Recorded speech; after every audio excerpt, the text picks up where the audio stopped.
20 minutes to the top of the hour here on your Tuesday morning, and there are growing concerns today over what comes next in Syria as rebels topple the Assad regime in Damascus with the ousted dictator now in exile in Russia.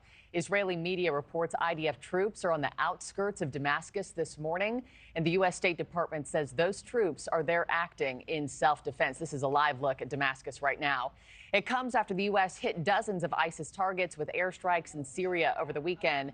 Let's now bring in Ambassador John Bolton, who served as White House National Security Advisor under President Trump. Ambassador, good morning to you. President Biden and President-elect Trump applauding the fact that Assad is out, but both taking very different approaches over how much the U.S. should be involved in Syria moving forward. Who's right here? Well, it's hard to say exactly what either one of their positions is. The first question we should ask is, what are the interests of the United States that are at stake in this turmoil? The fall of Assad is an unmitigated plus for the U.S., Israel, and our Gulf Arab allies. Anything that weakens the Ayatollahs in Tehran is a good thing. The bad news is we don't know what the folks now in charge of Damascus are really going to do. So the question is, how do we best prevent Syria falling into the hands of terrorists, an offshoot of al-Qaeda or ISIS? So what the Biden administration did over the weekend in bombing some 75 ISIS targets in eastern Syria is presumably destroying weapons, ammunition, supplies, to make sure they don't fall into the hands of a new ISIS terrorist regime in Damascus. Our interest is clear. We do not want another haven for terrorism in the Middle East, having gotten rid of Iran's influence pretty substantially.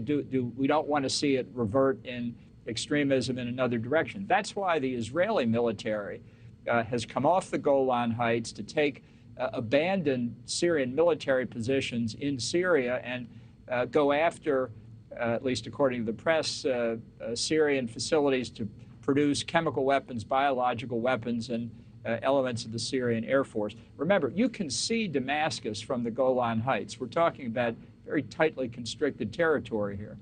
And also now attention turns to the power vacuum in that war-torn nation. The last 50 years have been iron rule. The last 14 years have been civil war in Syria. Do you worry about who and what comes next? Well, precisely. The group, Hayat Tahrir al-Sham, that's now in control, likely aided by Turkey, certainly not withheld by Turkey, is a radical group. And if you've heard some of the comments they've made, it's on to Jerusalem in solidarity with the Hamas fighters in Gaza. We don't know what direction they'll go in, but the history we do know is very bad. It's possible that the fragmentation of Syria that we've seen over the past 10 or 12 years will continue, maybe get worse. It could lead to instability in western Iraq. What we don't want to see is a revival of ISIS. So that's an American interest. That's why we've got, roughly a couple thousand Americans in Syria. It's why we supported the Kurds to eliminate the ISIS territorial caliphate. The threat of another terrorist enclave opening very near Israel, very near Jordan, should be of great concern to us.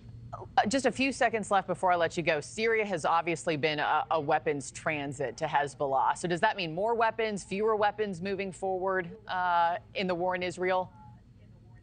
Well, with this new regime in Damascus, I think no weapons come overland from Iran to Hezbollah. This could be another body blow to Hezbollah. I mean, we should give full credit to Israel for dismembering Hamas, for doing nearly the same to Hezbollah, and being the major contributing factor to the fall of Assad. All of that is good news for America.